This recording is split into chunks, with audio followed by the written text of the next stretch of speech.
how do we envisage COP30?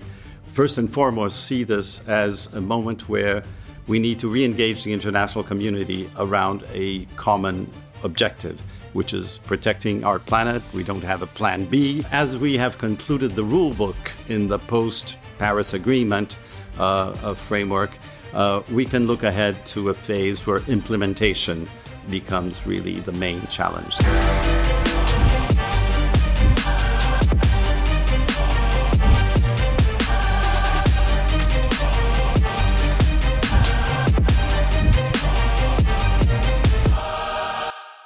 Hello, it's Michael Gove here, editor of The Spectator. Alongside Wolfe Power Club, we'll be holding a fantastic energy conference on Monday the 24th of November.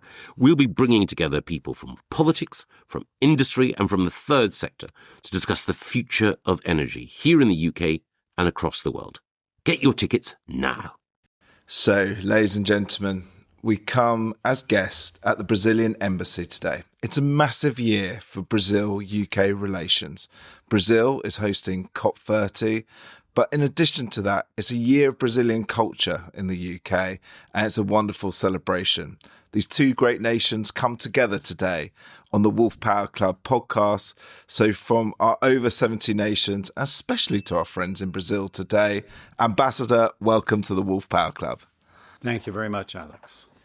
Ambassador, thank you very much for joining us. We're listening to in over 70 countries, many of whom come from professions that perhaps haven't encountered diplomats and diplomacy before. Can you explain what the role is today of the diplomat? And in your case, what does leading Brazil's mission in the UK entail on a practical and strategic level?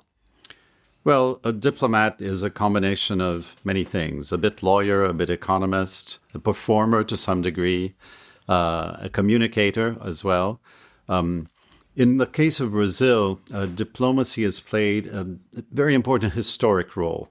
There's a Brazilian author, a retired ambassador, who wrote a book called Diplomacy in the Construction of the Brazilian Identity. Few countries in the world can claim that diplomacy actually helped to shape their national profile. But in the case of Brazil, this is very much the case. It's through diplomacy that we negotiated our borders with 10 neighbors. We have 0 border issues today. So that opened the gateway for very cooperative regional relations and also for looking beyond our region and engaging with the world in a peaceful, cooperative way. So today we have no enemies. We have diplomatic relations with 192 countries, and indeed with UN members, with countries that are not yet UN members, such as Palestine, for example. In the case of Brazil-UK relations, we are celebrating 200 years, as was mentioned today. So the interesting thing to note is 200 years ago, there was a great asymmetry between the two nations. You had a much larger population, bigger economy. In fact, the British Empire was an empire where the sun never set. Brazil was a young nation trying to come out of colonial rule and to establish itself in the world. Fast forward to 2025, we're among the 10 largest economies in the world. We have a very diverse and multifaceted relationship. So I think it's a moment to celebrate maturity and a certain equality in terms of what we represent and our standing in the international community. Ambassador, that leads us nicely to talking about the economy. As you just mentioned, Brazil is in the top 10 economies of the world, very, very close, as you said, to the United Kingdom. There's obviously the headline figure of 2.13 trillion as a measure. But in terms of the structural drivers of Brazil's growth, how do you see the role of technology, agriculture, for our listeners, energy, shaping Brazil's future economic story? Well, let's say that there are similarities and differences with the United Kingdom. Brazil is 26 times larger than the United Kingdom, so 5th largest country in the world with a population of 210 million. So that's about 3 times the United Kingdom. But we still have a much lower per capita income than the United Kingdom does. So there's quite a bit of room for improvement in our social conditions. And although we have developed in very impressive ways in a number of areas. I think agriculture, which you mentioned, is one of them. Today, we host the most advanced research programs for tropical agriculture anywhere in the world. And this research has allowed Brazil to become number one producer and exporter of a number of items such as soya, beef, corn, sugar. Coffee is already a staple that we've exported for a long time. This is a very competitive area. Also in renewable energy, and I know we will have the occasion to speak more about this, Brazil is a pioneer among the G20 countries, the country with the cleanest energy mix. There are areas in industry where we have also demonstrated a capacity and a degree of excellence. For example, in building aircraft, I think few of the listeners may be aware that Brazil hosts the third largest aircraft producing company in the world, Embraer, and there are quite a few Embraer planes flying in the UK. But it would be an incomplete picture if I didn't point out that Brazil is also a very unequal country with a lot of concentration of wealth in the hands of a relatively small portion of the population, and also unequal distribution throughout the vast territory. So you have a very developed south and a comparatively less developed north and Amazon region and center north as well. So one of the big challenges for Brazil in the coming years is not only deepening our, let's say, engagement and excellence in some of the areas where we have demonstrated already a good capacity, but also ensuring that segments of the population that have been historically marginalized participate more actively in the economy, and that the entire territory benefits in the growth and in the development. So that leads nicely. It's, as I say, we're recording today just as President Trump has left from a state visit to the UK. It's fair to say the press conference was fascinating yesterday between our Prime Minister and the President of America. But I think that where our listeners are probably all feeling is that we're at a moment where the global alliances of trade and the rules of engagement are being tested. You are obviously a big export economy. You've just shared with us, about one of the biggest beef exporters in the world, aviation exporters across every continent. It was amazing to hear that 192 relationships. But how does Brazil right now balance that opportunity of trade with the risk of the shifting environment? Because it is a complicated world at the moment. Perhaps our investment in diplomacy that I highlighted in the first question you asked me prepares us comparatively well for dealing with a world in flux as we experience today. I think it's commonplace to say that we are experiencing a transition from a unipolar moment to something that we don't yet have the terminology even to define. Some will call it post-unipolar, others multipolar. There are elements of bipolarity as well.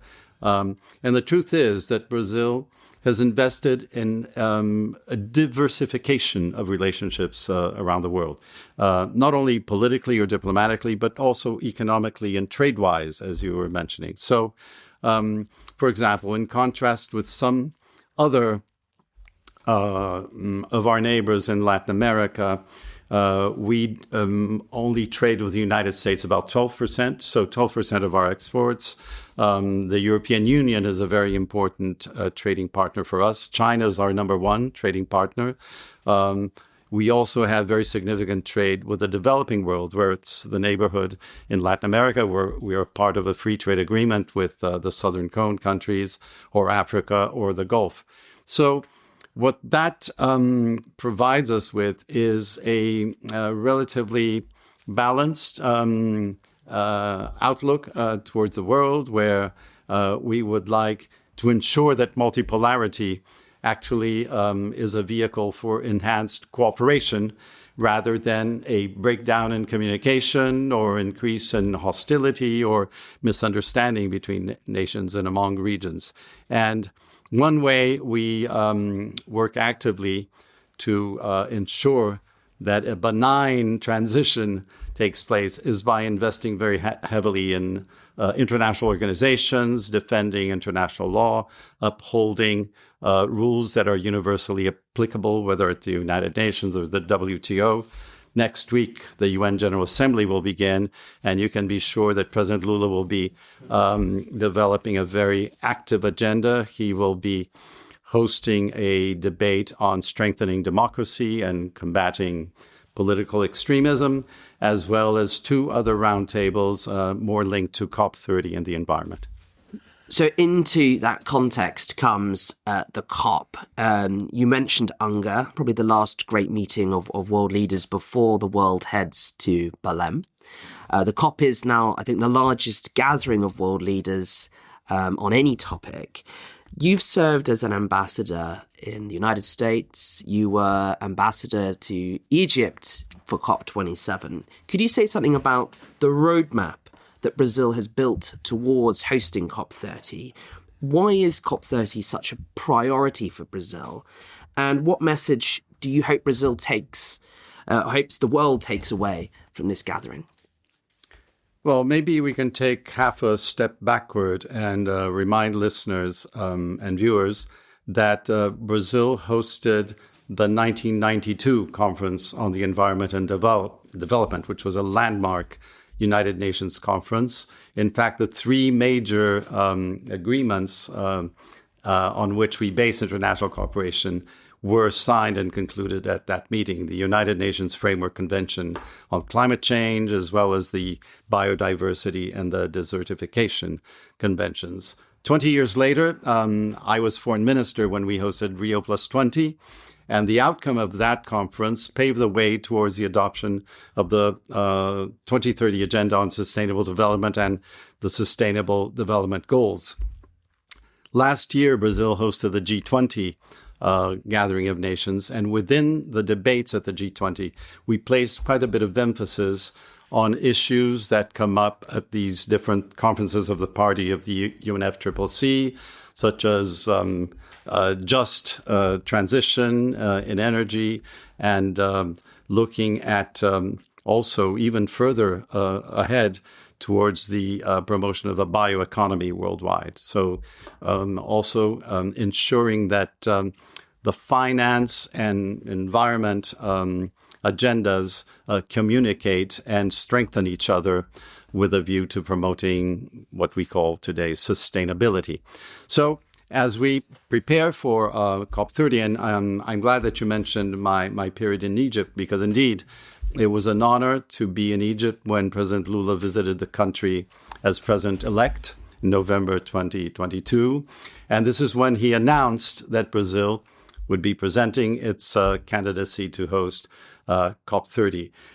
It was a stark contrast with a government that was just leaving office, that had demonstrated total negligence towards environmental affairs, and a way of demonstrating not only a commitment to the environmental agenda, but also a commitment to multilateralism. So when you asked me, how do we envisage COP30, we first and foremost see this as a moment where we need to re-engage the international community around a common objective, which is protecting our planet. We don't have a plan B for planet Earth. And as we have concluded the rule book in the post-Paris Agreement framework, we can look ahead to a phase where implementation becomes really the main challenge. So implementation in a number of areas, fulfilling commitments that have been assumed, not only in terms of mitigation and adaptation, but also in leveraging financial resources to ensure we can reach our common objectives, and perhaps looking at governance as well for the future, because I think there's scope for starting a discussion on how to increase the attention given to climate and the environment through more permanent mechanisms within the UN.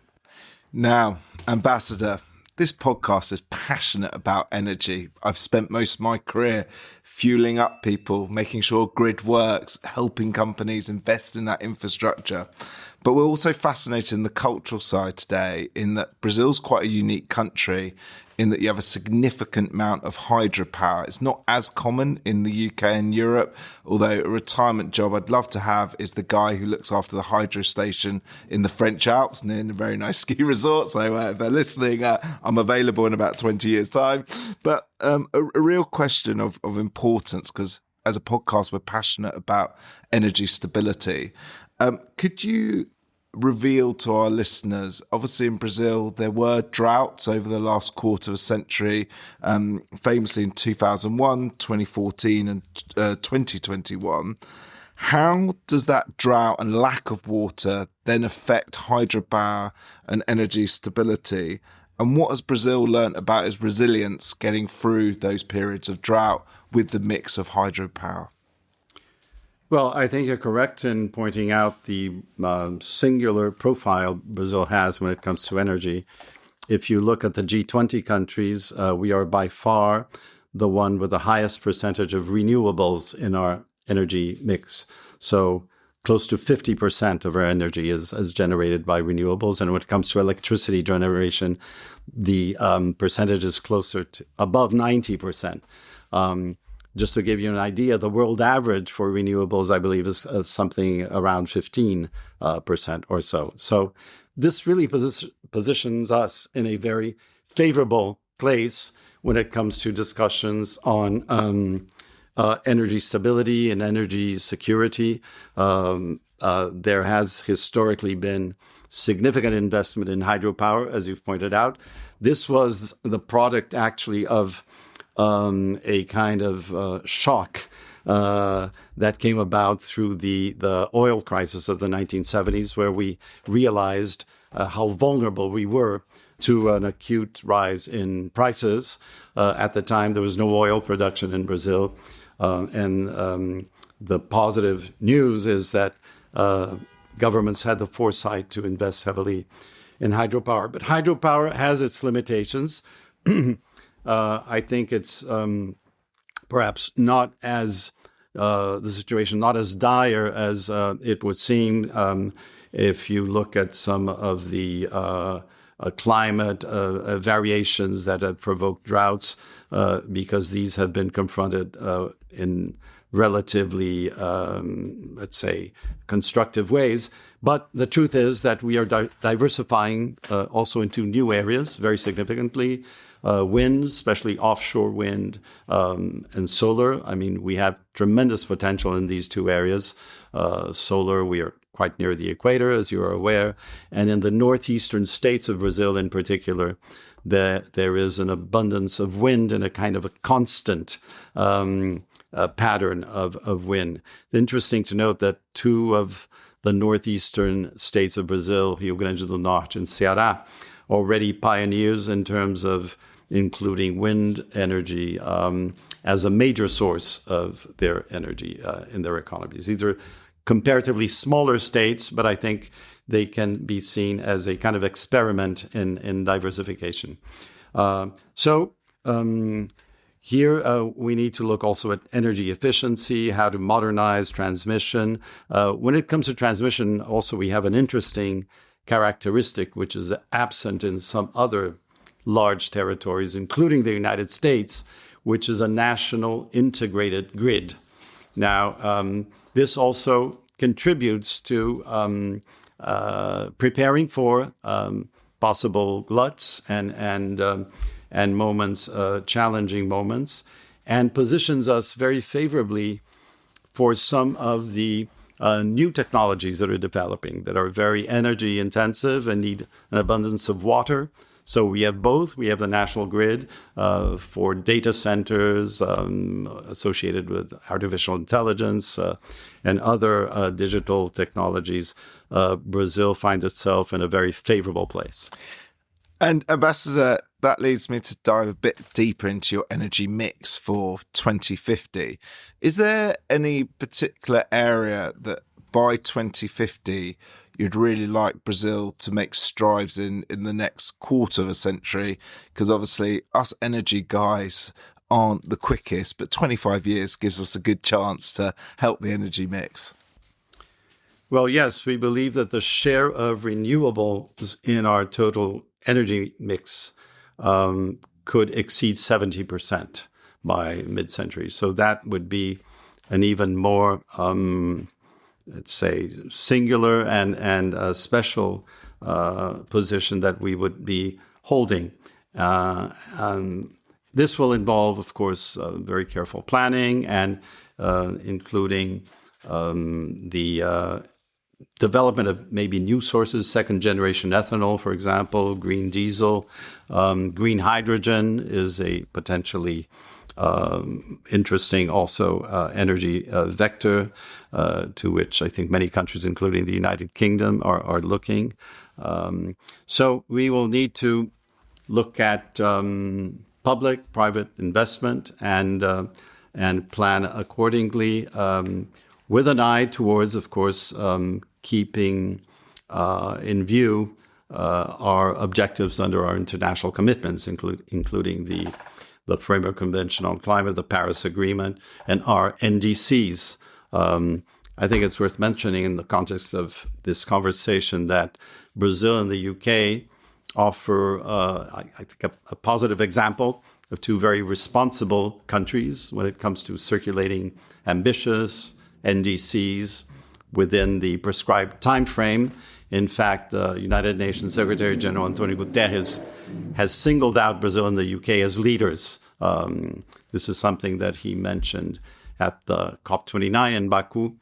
And I think it can also be seen, the relationship in this area with Energy Secretary Ed Miliband, who recently hosted our environment minister in London for London Climate Action Week, as a good example of a North-South cooperation, where a mutual interest and an engagement in a more universal cause that will benefit the entire international community brings together countries that are traditionally more aligned, either with the North or the South, positions of the global South.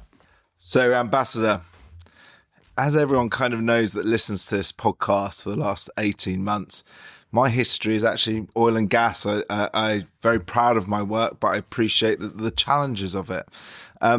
Obviously, in terms of there is a big push for global renewables, that'll no doubt be one of the key messages at COP30. But I also believe that there's still a key role for day-to-day lives and energy security with fossil fuels.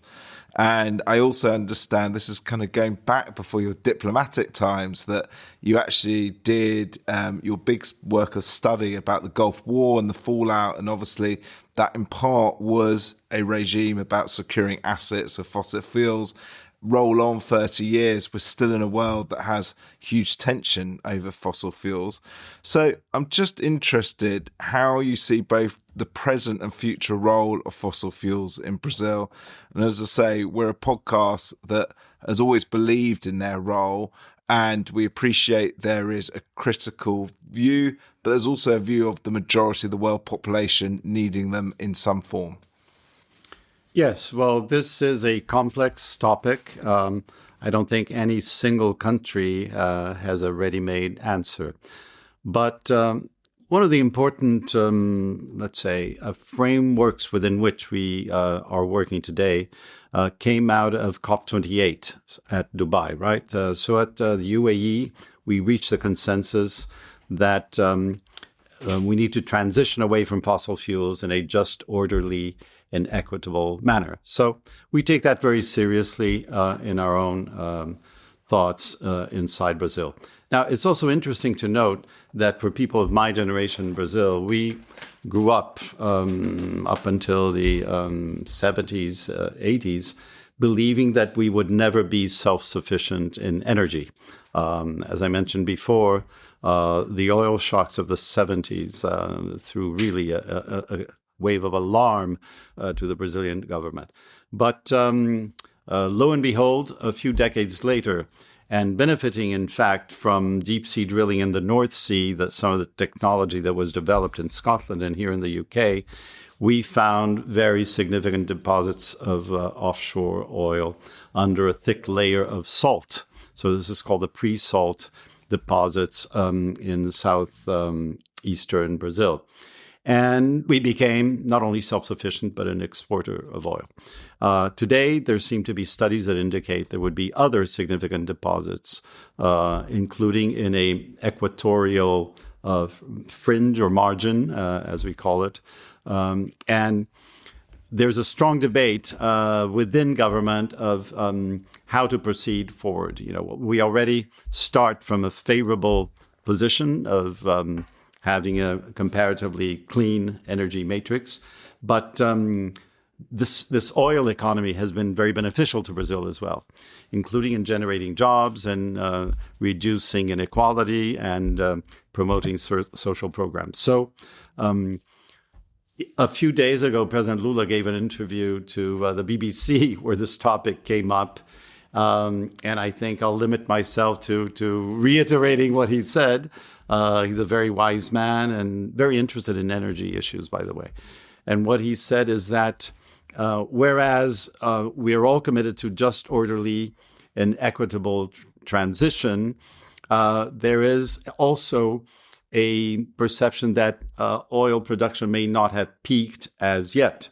So we need to look at ways to include the oil economy within a kind of longer time frame in order to ensure that there are no significant setbacks in this transition, that we're all on board, let's say, in a similar wavelength. And obviously, COP brings opportunity. In addition to COP, we are chairing the Spectators Energy Summit this November, and a huge amount of our audience is the board level of energy companies, but also large and significant investment funds. And it's fair to say, when I'm not behind a microphone, I'm normally in some sort of investment project looking about how we can build something or invest something.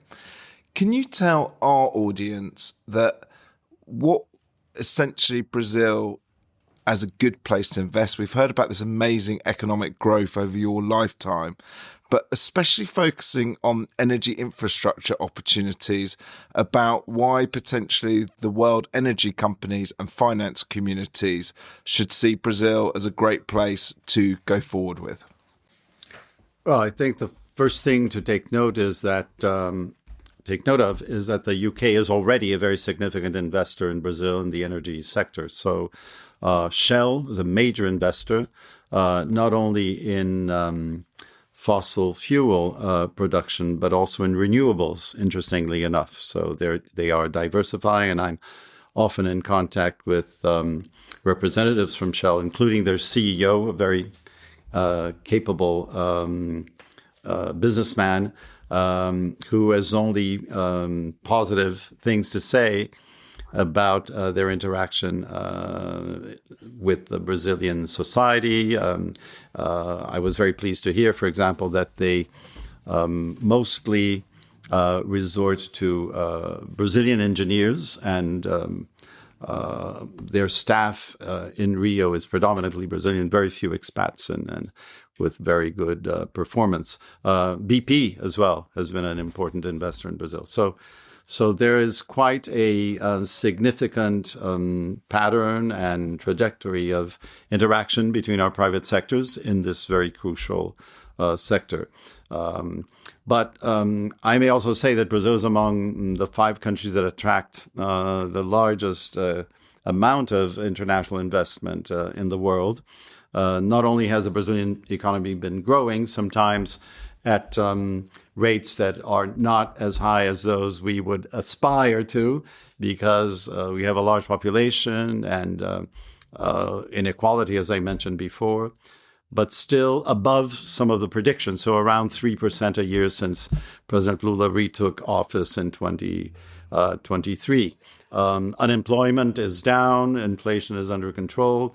Our exports are experiencing also a very significant growth and performance worldwide. In fact, our trade with the UK has increased quite significantly this year, although it's still, let's say, underperforms in many respects. I mean, we're about 25th trading partner for each other, and if we're among the 10 largest economies, we could be doing much better.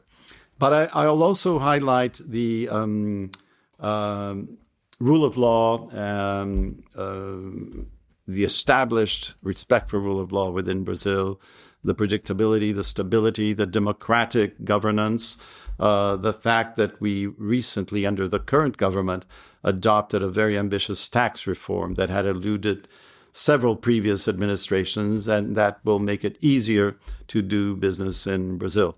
So I think the stage is set for an enhanced international cooperation, but especially with the United Kingdom. We are expecting some important visits this year, in part associated with COP30, including by the Foreign Secretary, and Prince William will be announcing his Earthshot Prize in Rio. I think it's also an occasion that we will celebrate in this context. So I would say that Brazil today is a very attractive country for economic and trade relations with an important partner such as the UK. By the way, we have concluded free trade agreements with the European Union as Mercosul, right, which brings together our partners in Argentina, Uruguay, Paraguay, now Bolivia as well, and with the EFTA countries as well, a smaller group of European countries, including Norway and Switzerland. So as these two free trade agreements come into force, and our expectation is that the political conditions are present for them to be signed. The EFTA agreement was signed 2 days ago. And for the European Union Mercosul agreement to be signed in December, the UK will be the only country in Europe not to have a free trade agreement with Brazil. So I would very much encourage UK negotiators to look at Brazil under that light. And I was very pleased to note that the new minister at DBT, Sir Chris Bryant, who is traveling to Argentina and Brazil this week and next, is of the same opinion. This is very exciting. So government, you've got a bit of work to do, but it sounds like there's an open arm invitation there to do it. Just before I hand over to Max to talk about climate diplomacy, what I would also say is a little narrative that really did happen was when I was at Shell on the graduate scheme. It's fair to say the few hundred of us from the European side were always desperate to get the Brazil gig. I sadly didn't, but my good friend Jens did, and it's fair to say it enhanced the love for the nation as always. So on very much a human level, there's a lot of people who want to work in your country as well as the export on a national level. But Max, you've got an important question that I think we really haven't covered yet. I also look forward adding to your list of luminaries heading to Belém this November. I also look forward to being there. And perhaps we're sort of returning to where we started to talk about climate diplomacy. And one anecdote that we learnt here in the UK from hosting COP26 after the summit had concluded was how we were able to leverage and cross-reference so many of the new relationships that the UK had built up through the COP process and put them to work in non-climate related activities, including supporting the UK's response to Russia's invasion of Ukraine. This is all covered in the House of Lords report. And so hosting COP is not just about convening leaders, it's about shaping the legacy of climate diplomacy. And I suppose, what legacy would you hope Brazil leaves as the host? And what lessons do you take personally as an ambassador, as a diplomat, about the evolving role of climate diplomacy in the 21st century? Well, that's a very broad question. I think in our conversation up to now, I was able to highlight the fact that Brazil brings to COP30 quite a bit of experience in hosting important international conferences, and quite a bit of experience also in specific climate negotiations. However, I think perhaps one of the main points for me to make here, is that we are transitioning from an era of negotiation to an era of implementation. And this is where we will place the emphasis in Belém. At the same time, we are experiencing a moment of extreme unilateralism on the part of some important world actors, including the fact that the United States is withdrawing from a second time from the Paris Agreement. And so it will be very important to make sure that multilateralism survives and international cooperation can proceed and hopefully even be strengthened. I think if we manage to attain these objectives, COP30 can already be considered as a big success. But let's say that in the case of Brazil, we would like to promote a world or see to it that we are also contributing to greater climate justice. So there is a pattern here where, parts of the world that contribute in a very marginal way to global warming, such as Africa, about 4% of greenhouse gas emissions, or 5%, come from Africa, pay a very high price for extreme climate episodes and are in a very unfavorable position to deal with this challenge. So we also need to look at loss and damage and a just energy transition that does not unnecessarily penalize countries that rely on exports of fossil fuel for their economist. Sometimes I use the word humanism to describe the thoughts and the philosophy or the frame of mind that inspires our diplomacy. Because humanism, actually, it's a concept that was born in the Italian Renaissance. I was ambassador to Italy, so I took a bit of an interest in that.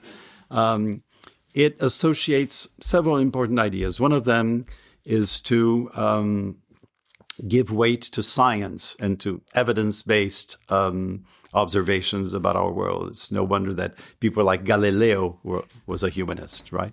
He didn't end up very well, but as we know, he made a very significant contribution to science. So that's one aspect. The other aspect is that the humanists gave a lot of importance to politics. So rather than pressuring countries or relying on military force, they were strong believers in the power of argument, of persuasion. And this is also something that is at the core of what Brazil represents today. There may be differences, there may be different priorities among countries, but we are strong believers that by coming face to face, sitting around the table, and looking at those differences, we can come out stronger and develop common agendas for confronting common challenges. And finally, of course, as the word denotes, humanism places human beings at the center of their concerns. So as much as we are looking at sometimes aspects of our challenge that seem to deal more with nature or with the atmosphere or with even some very abstract notions, we need to keep in mind that we are doing all of this to improve the livelihood of our common friends within our countries, citizens, and our common humanity. So when you speak of legacy, I think the legacy is inspired by this kind of philosophy. So, Ambassador, thank you, I think, for your time today. We've got 4 quickfire questions coming up. I hope part of the legacy as well is that, your team, the good people, the Brazilian business community come to the Spectator Energy Summit after COP on Monday, the 24th of November. We say it's the last word in energy before Christmas party season starts. But I think what's important in these closing questions is we also want a flavour for the country and how people feel about everything, not just energy. So my first quickfire question, obviously there's a certain Football World Cup next year in North America, Canada and Mexico. I grew up under the wonderful original Ronaldo era and Romario and Roberto Carlos, the lovely Nike adverts. So do you think 2026 will end nearly a quarter of a century of Brazil not being the champions, or is it coming home to England? Well, let's put it this way. We're still far ahead of any other team in terms of the number of World Cups that we've conquered, 5 in total. I might mention here in passing that a TV series is being produced as we speak about the 1970 World Cup. And many consider that the Brazilian team that played at that World Cup was, the top Brazilian team. So I'm very happy that this is happening. Apparently, they found a fantastic actor to play the role of Pelé, somebody who also plays football very well. It's really beyond my pay grade to imagine what will happen next year in the World Cup, but I can assure you that we will provide international football fans with very high-class football. And may the best team win. I mean, Britain has also demonstrated, well, you invented the sport to begin with, and you have demonstrated extraordinary talent in this regard. And let's not forget, many, many Brazilian football players here active in British teams, Arsenal, Liverpool, etc. I think we've just heard a very fine example of sports diplomacy, not just climate diplomacy. Yeah. But you've served as you said, Brazil's foreign minister. You've been ambassador to the United States. You've been ambassador to Egypt. You've been ambassador now to the United Kingdom. And over those many decades, you've come across everybody from politicians, civil society, business, innovators, entrepreneurs. Who has surprised or impressed you the most in your career? I think there's not a single person who has surprised me the most. First of all, I've been very inspired by colleagues in our own foreign service, including the current diplomatic advisor to President Lula, Ambassador Celso Amorim. President Lula himself, I think, is a great diplomat.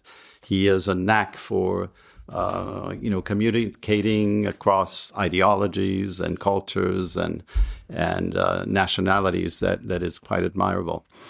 But I will mention one single other person who has inspired me. Although I am not a particularly religious person, I have to say that it was an extreme honor for me to receive Pope Francis in Rio when he came for the youth gathering, and I was foreign minister. I was entrusted with the role of receiving him at the airport and bidding farewell. And in those two occasions, we had quite lengthy conversations, including about football, by the way. And I was also very honored to be present at his inauguration. I don't know what the exact term is, in Rome with President Dilma. President Dilma was the first head of state he received in Rome in the Vatican as Pope. He is an extremely inspiring personality and one that managed to combine spirituality with an acute sense of his role in the modern world, in modern debates, contemporary debates. So, the Laudate Si message that he conveyed on the environment. By the way, he is the only head of state, the head of the Holy See in the Vatican is a head of state, to have been greeted with a standing ovation in the United Nations General Assembly Hall in 2015. The year when the SDGs and the 2030 agenda was adopted. But recently, and just before he passed away, he also issued a very inspiring manifestation or text on artificial intelligence. I know that the current Pope will be pursuing some of his major projects in these areas. And I keep a photograph of the Pope in Rio when I was with him in my office to remind myself that we're here not only to advance very specific national interests, but also to think about, higher goals. That's a beautiful memory for, obviously someone the world very sadly lost in the last year. But I'm always interested. We're very fortunate on this podcast. I've had everyone from boxers who have Olympic medals through to businessmen that have made billions of pounds, through to politicians who've had the highest office in their land.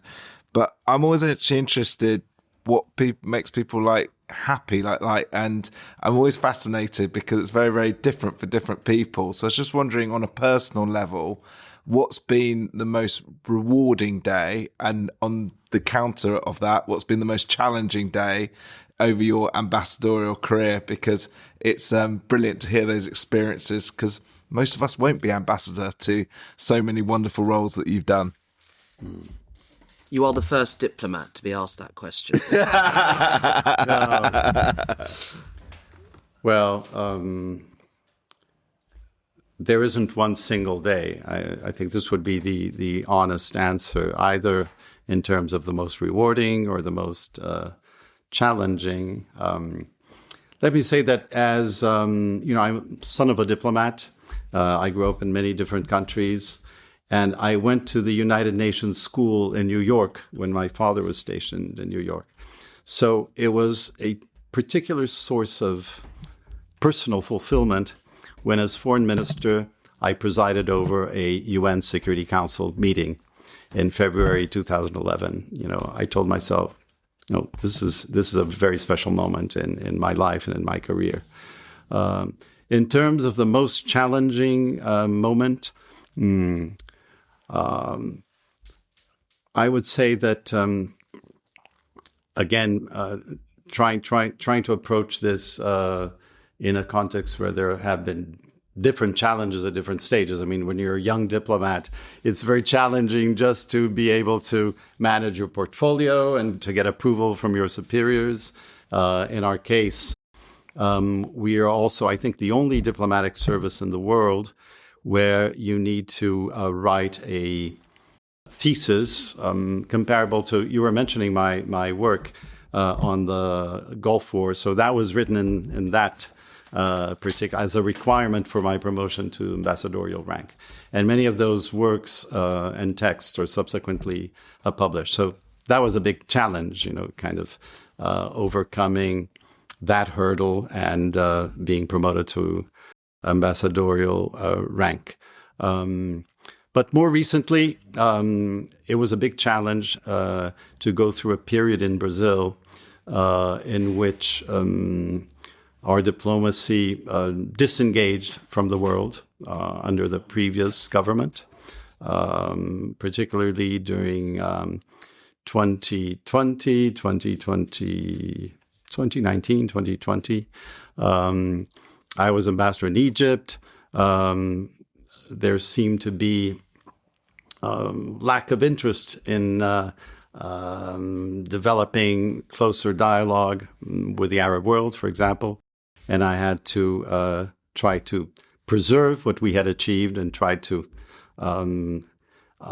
let's say, fertilize the soil so that it would again bloom. So it's a little bit of a lesson in how we all need to be good sailors. Sometimes the wind is in favor, sometimes the wind is against, but the good sailor knows how to change the sail and move forward. And Ambassador, we have to end on a happy note. First of all, it's been a real privilege to be in the embassy in London. And although we are in 70 countries in the world, it's fair to say that the podcast, we are normally somewhere between Wimbledon Village and the Spectator offices in central London. So I was just wondering with our audience, if you could share with us, especially now we're celebrating that double century, is how best that in London you can experience authentic Brazilian cuisine and music here in the UK. Well, as ambassador, I can't be seen as promoting one brand over another necessarily. So I can commit myself to invite you to have a typical feijoada here at the embassy, because we have some very good Brazilian cuisine right here at home. And this is our national dish, which is a very kind of spicy black bean stew with pork. And I think the British public enjoy that. So you mentioned also music. Brazilian music and rock music from the UK in particular have experienced very interesting moments of cross-fertilization within the past decade. So this is a source of special pleasure for me, because I'm a bit of a musician on the side myself. I've recorded a few albums of my compositions, which you can hear on Spotify. And I've engaged with some personalities here in the UK that are well known, including one of the musicians in the rock group Radiohead, who has a special affinity with Brazil. And I hope that this year, when we celebrate the bicentennial and we are inaugurating a season of culture, Brazilian culture in the UK and British culture in Brazil, music will be very much at the center of those celebrations. Ambassador, I'd like to then finish to say that we would love to have your music close out this week's episode. And also, just to share a little anecdote, I was very privileged once to have an evening with Nick Mason from Pink Floyd. And he actually described to me, and for those of our listeners who don't know, Nick Mason's the drummer in Pink Floyd. And he was describing to me the highlight of his career. And he actually said that prior to doing Dark Side of the Moon, they'd be playing bars in Camden or around London. He said after Dark Side of the Moon and a few years afterwards, he played to over 500,000 people on Rio de Janeiro beach. And therefore, I think you're right. Our cultures do love to meet. The settings love to meet. And I can't wait for the podcast and all of us to celebrate the energy developments we can do at COP30, but also celebrate the culture in this double century celebration year.